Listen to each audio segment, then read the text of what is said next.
दोस्तों नमस्कार। इंसान कैसे सोचता है, उसके फैसलों और उनके नतीजों से यह काफी कुछ स्पष्ट हो जाता है। लेकिन जीवन में ज्यादातर बार नतीजे उम्मीद के मुताबिक नहीं होते, या कहें कि उनके बारे में सोचना परिणाम जितना गंभीर या जरूरी नहीं माना या समझा जाता है। महत्वपूर्ण विषयों पर इंसान का सोचना एक जरूरी बात है, लेकिन इंसान ऐसे मौकों पर कैसे निर्णय लेते हैं इसके बारे में कोई स्पष्ट तौर पर नहीं कह सकता। इस बार हम इंदौर के अपने साथी संजय वर्मा का एक और विचार लेकर आए हैं, जो उन्होंने इंसान की इसी निर्णय क्षमता पर किया है। हालांकि यह निर्णय जिंदगी के सबसे अहम निर्णयों में शामिल होना चाहिए, लेकिन इंसान इसे बेहद हल्के में लेते हैं। ये विषय है वोट करने का निर्णय। संजय वर्मा अपने इस लेख के शीर्षक में आपसे पूछ रहे हैं कि आप किसे वोट देंगे। वे कहते हैं, कोई अपना उम्मीदवार कैसे चुनता है, यह एक रहस्यमय प्रक्रिया है जिसके बारे में हम कुछ नहीं जानते।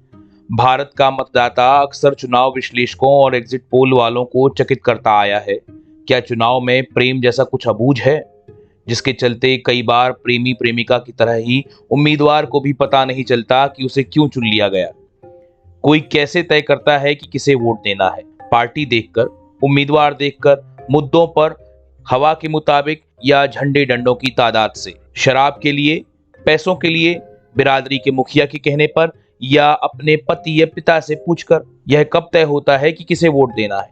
महीना पहले, हफ्ता भर पहले, चुनाव की सुबह, या मतदान से ठीक पहले किसे वोट देना है? यह इरादा शुरू से ही बन जाता है या फिर विचार बदलते रहते हैं? एक लड़की ने एक खास उम्मीदवार को केवल इसलिए वोट दिया क्योंकि उसकी आवाज अच्छी थी। एक बूढ़े ने मुझे बताया कि काम तो एक पार्टी का अच्छा है, पर वोट दूसरी पार्टी को ही देंगे क्योंकि हमारे पुरखे भी उसे ही वोट देते थे। क्या वोट और विरासत का यह कनेक्शन हमारे चुनाव विश्लेषकों को पता है?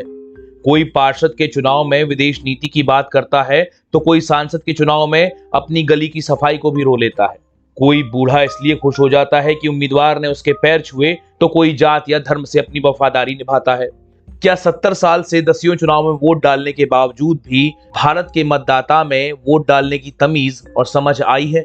चुनाव आयोग कहता है कि 18 वर्ष की उम्र में इंसान वयस्क हो जाता है, इसलिए उसे मत डालने का अधिकार है।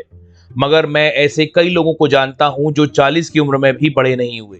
थोड़ी देर के लिए हम यह मान भी लें कि मतदाता वयस्क है, समझदार है, तब भी क्या उसे अपने इलाकों के मुद्दों के बारे में, मुश्किलों के बारे में पता है?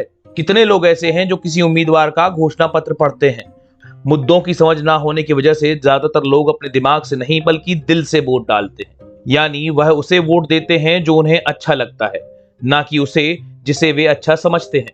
ब्रिटेन में जब यूरोपियन यूनियन से अलग होने पर मतदान हो रहा था, तो वहां के विख्यात जीव वैज्ञानिक रिचर्ड डॉकिंस ने कहा कि मैं किसे वोट करूं। इस मुद्दे पर वोट डालने से पहले मुझे इतिहास, इकोनॉमिक्स और वर्ल्ड जियोपॉलिटिक्स की जानकारी होनी चाहिए, जो कि मेरे पास नहीं है। तो क्या वोट डालने के लिए भी कोई प्री क्वालिफिकेशन एग्जाम होना चाहिए?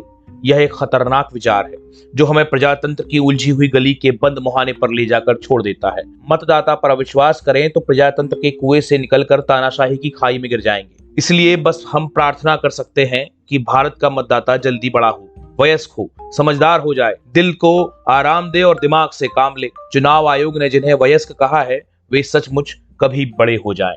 दोस्तों, क्या आप भी सोच समझकर वोट देते हैं? अगर हाँ, तो क्या सोचते हैं? क्या आपका सोचना आपके वोट को प्रभावित करता है, भले ही आप इसके पक्ष में हो या विपक्ष में?